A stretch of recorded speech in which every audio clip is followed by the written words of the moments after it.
Hello friends, welcome to my channel. இன்னைக்கு என்ன video பார்க்க போறோம்னா, எங்களுடைய மார்னிங் ரொட்டீன் தான் பார்க்க போறோம். சரி வாங்க பார்க்கலாமா?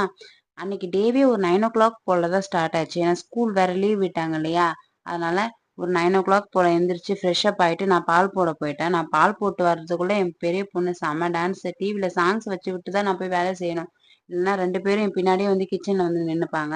அப்புறம் பால் குடிச்சிட்டு டிஃபன் செய்ய போயிட்டேன். ஒரு 2 தோசை கூட ஊத்தியிருக்க மாட்டேங்க. பின்னாடியே என் சின்ன பொண்ணு வந்துட்டா.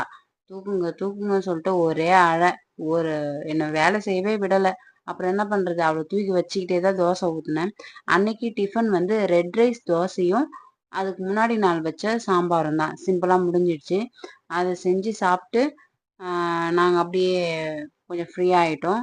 யாரெல்லாம் ஸ்கூல் லீவ் விட்டதுலேருந்து இப்படி 2 குழந்தைகள வச்சுட்டு சமாளிக்கிறீங்கன்னு சொல்லிட்டு எனக்கு கமெண்ட்ஸ்ல சொல்லுங்க. எங்க சேனல் புடிச்சிருந்தா லைக் பண்ணுங்க, ஷேர் பண்ணுங்க, கமெண்ட் பண்ணுங்க. அப்படியே சப்ஸ்கிரைப்